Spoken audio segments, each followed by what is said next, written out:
you have these three giant companies, BlackRock, State Street, and Vanguard, who all own each other.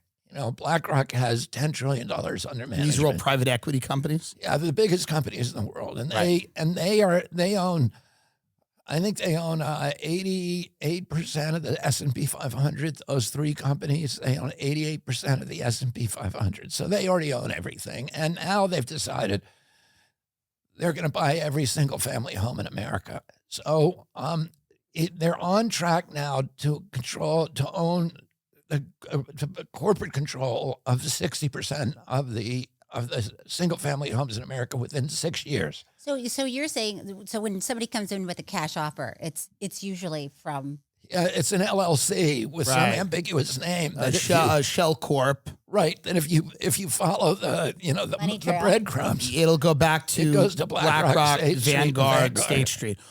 And they want to own all of the... and I mean, ironically, and I don't want to feed into anybody's paranoia, but Well, Welcome to the show. it's a little late for that, I think. Why do you think they tuned in? This is No, our I mean- final episode on YouTube, by the I way. feel like, yeah, it is. I feel like it's, it's playing with matches in a dynamite, shed with you in the room. But but Larry Fink, who is the CEO of BlackRock, is also on the board of the World Economic Forum, Yes.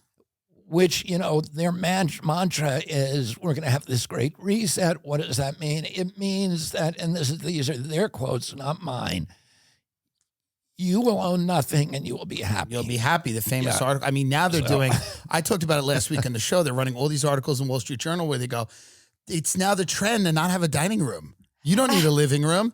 All of these, publications are coming out and they're going like, Americans they're happy with shrinking houses and less space and then they talk about like home builders are trying to figure out ways to, like, in a challenging real estate market, still be profitable. What they don't mention is these home builders are not like mom and pop contractors. These are, D.H. Horton. These are massive. which are all owned by BlackRock, State Street, and Vanguard. Right.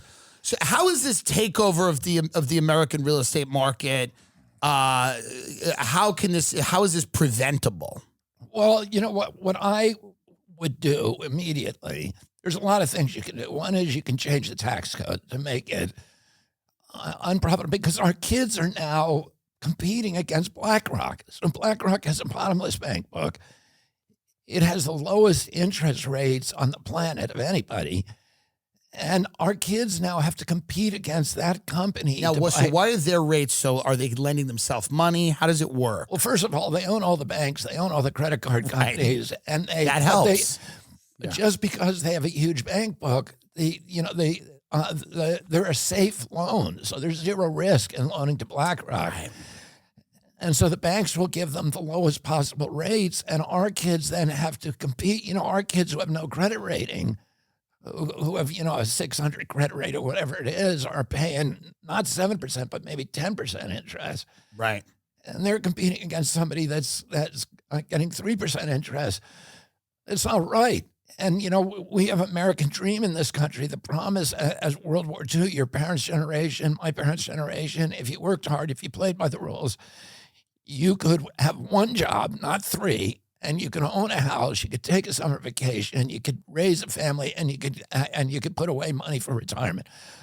That is just not even for anybody. That is not true. It's over now. That's over. These kids are not going to own homes. And if you don't own a home, you don't care about your community. You don't care about the schools. You don't care. You're less vested. You're less vested, and so you're not doing the things that homeowners do to take care of to invest in their community, to make it a better place to live. So, and you also have no access to capital because, if you are a homeowner and you want to start a small business and you want to take a risk, you get a second mortgage on your home and you have some access to capital because you have an asset you can go to the bank with and say, look, I know this may be stupid, but I'm going to start a restaurant and I'm going to put up my home as collateral and I'm going to do it. So, but if you don't have a home,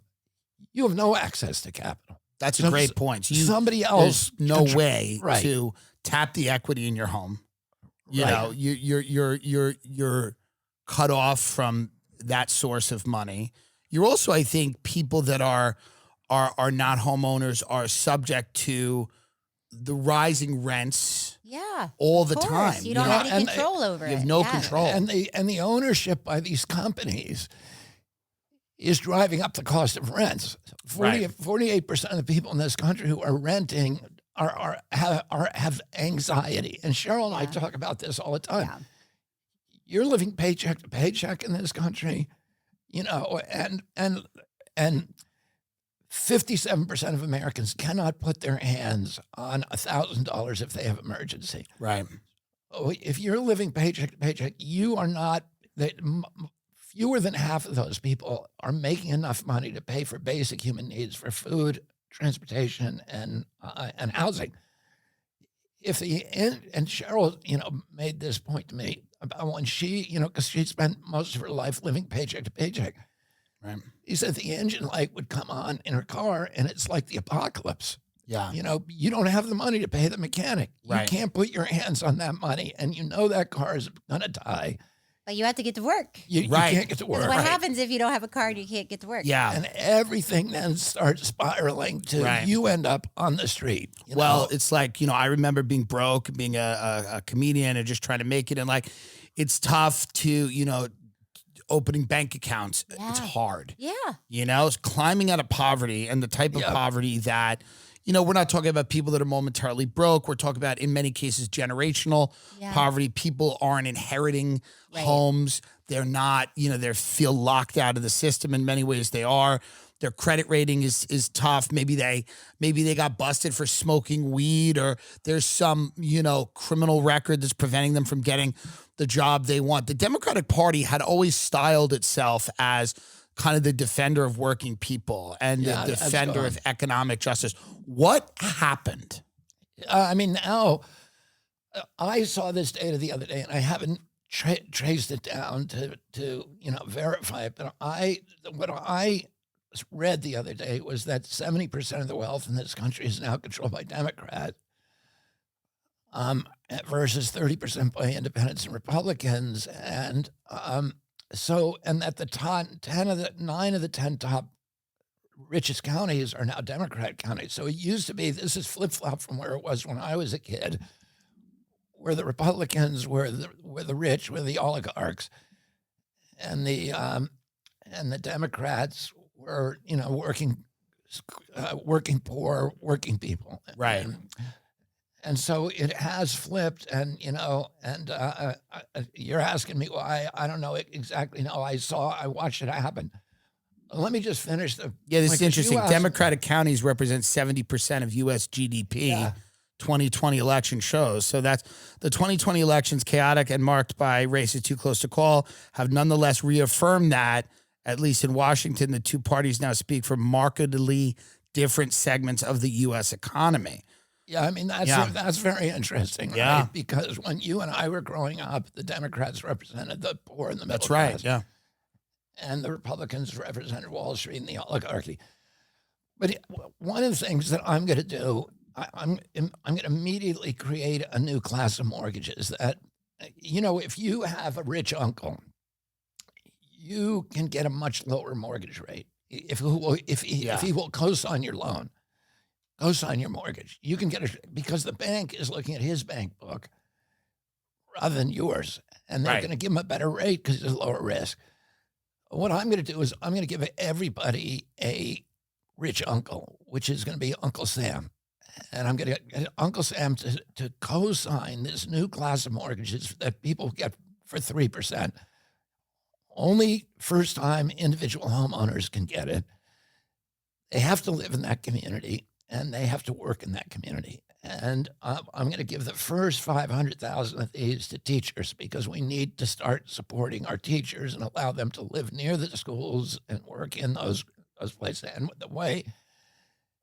I'm going to finance those mortgages not by increasing our debt, which we should not be doing, but rather by selling 3% bonds that are tax-free. So the market will snap up those bonds and we'll be able to finance mortgages. So your kids now will be paying $1,000. It will take $1,000 a month off the typical mortgage, off Right. the average mortgage, and you can now get a home for $1,000 a month. And people are paying that for rent now. And you're building a middle class. We by need to doing rebuild that. it. And when we built the middle class in this country after World War II, we built a middle class that became the greatest economic generator in the history of mankind. And we owned, when I was a boy, half the wealth on the face of the earth because of the American middle class. And now we're tearing it apart.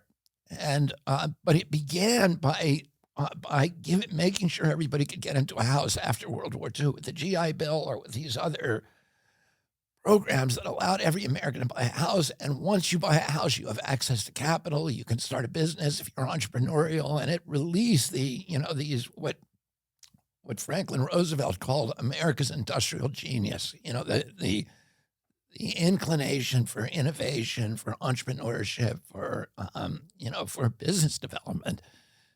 You can't do that if the middle class does not have access to capital, which means if they have no equity, if they're living in a rental home, you cannot rebuild them. You need to get them into their own homes. How do you stop the BlackRock, Vanguard, State Street from cannibalizing the real estate that we have in America right now? Well, they're doing it too with the farm real estate. And in fact, that's one of the reasons for the Ukraine war is that we're loaning $140 billion to Ukraine, and they're paying it back by, we force them to do this through austerity programs.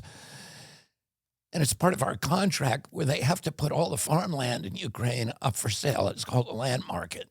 And BlackRock is over there buying, the corporations have snapped up 28% of this, the richest farmland in the world. I'm so stunned and shocked by that. It is so can you imagine that? But how do you, how do we stop How do you stop that? You do it through the tax code. I mean, I believe in free market capitalism. Sure. I don't believe. Well, we don't have that now. What we have is corporate crony capitalism and monopoly capitalism, and you need to start enforcing the antitrust laws, which is one of the reasons BlackRock is getting away with murder. They own all these industries that they've consolidated. They've vertically integrated them, and they shouldn't be allowed to do that.